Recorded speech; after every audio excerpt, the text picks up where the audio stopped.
So, Lawful Rebellion. As I said, we started this movement in 2009. We promised you action, and as you probably noticed, you've been getting action. We got off to a slow start, getting things organised, talking to people, finding out how that thing was going to progress. We've now got the formula right, and from this conference on, we move forward. Right. So, we the British people have a right to govern ourselves. We've been deprived of that right by duplicitous, deceitful, lying and treasonous the political establishment. Isn't that right? And so,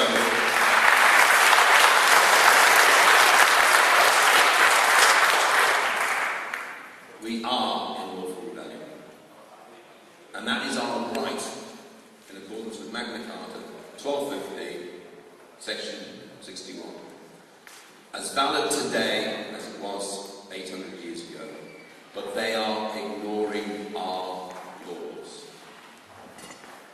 From here, there are three essential requirements in order to bring lawful rebellion to a successful conclusion. Now, we don't know whether that's going to be 12 months, 2 years, 3 years, or longer, but we will succeed. We need 1 million people signed up to lawful rebellion. Every day, people sign up. Getting there, in stages. We want you guys to go out there and encourage people. 1 million people will provide the manpower to implement alternative governance. This will also provide the critical numbers to actually have our own alternative monetary system. And it's through our own alternative monetary system that we can fund the project. Our own money. When we are once again in control of our lawful governance and our own monetary system, we will be free from the tyranny that's being forced upon us. The Live-Land Compact are not going to give us good governance at any time. And they are not going to give us an equitable monetary system because it's the corrupt governance and it's the criminal monetary system that feeds their greed. They are not going to kill the goose that lays their golden eggs. We have got to do it ourselves.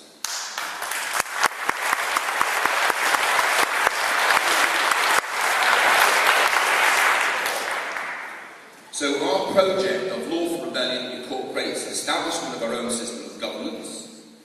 It's our own monetary system. It's our own common law courts. It's our own elected sheriffs. It's our own peace officers, it's our own bailiffs, and it's a process.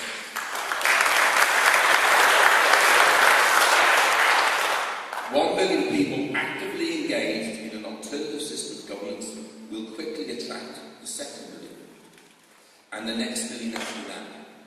Lawful rebellion has the potential to change every aspect of our lives in a positive sense. But this will only happen when we have got that critical mass number of 1 million people. It's about numbers, it's about numbers, it's about numbers. What's it about? When there are more of us than there are of them, and we are coordinating our actions, we win. We don't need elections. We don't need to get elections in their corrupt system. We don't need to march on Parliament. We don't need to sign petitions. We don't need to go and visit members of Parliament who are corrupt, who don't listen to us. We don't need any of that. We just need to build our numbers and coordinate our efforts, and we simply create an alternative. An alternative, and through good example, people will say, hang on a minute, these guys have got it right. Why are we voting for these corrupt buggers? We lead by example. It really is as simple as that. Let's be perfectly clear clear about one thing. We do not want to replace this government. Right? We don't want to force them from office or power, as they like to refer to it. We want to leave them there. We want to leave them there as an example of what you don't do. Okay? We want to say to people, if you want that lot, you can have that lot. But come and look at what we do and see who's doing it better. Anyone want to bet me which side they'll come to? Anyone want to bet me that they'll come flushing to us when they realise exactly how good a system can be? It's not hard to govern a country when you're honest.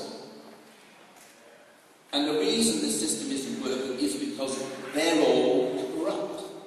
They're feeding their money.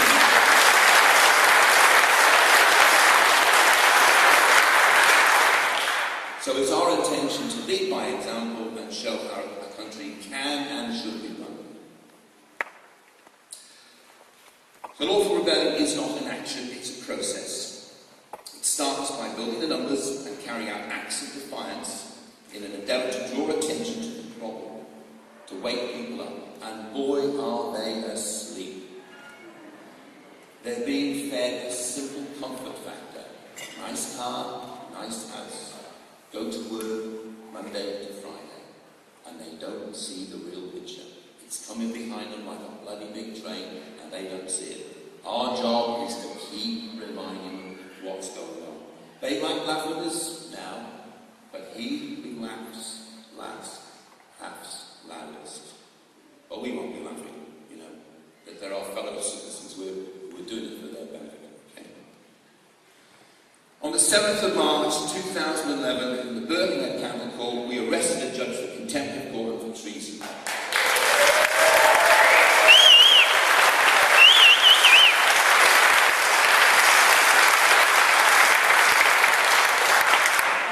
That event marked a line in the sand. We sent a message to the powers that be that the sleeping lion was waking up. I want to tell you how much of an impact that day had for a simple example. 2 days ago, a gentleman, who's actually a friend of my son's, he's a young man of 30, and he walked into the court on his own to argue council tax, all on his toilet. And the magistrate court was full of police. And he wondered, what's going on here? And they told him it was for him. And he's a young man of 30, he's quite mild, calm individual. And they escorted him into the court, up to courtroom number 5, and they stand behind the glass panel, which is normally for criminals.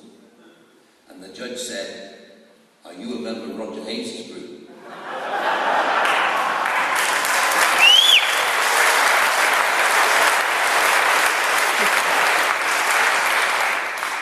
And he said, "I've only gone for my council tax."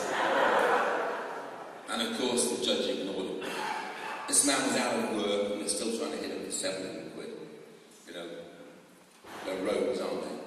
Rogues in rogues. He was then escorted off the premises and he couldn't wait to phone me up and tell me what happened. They're scared of us.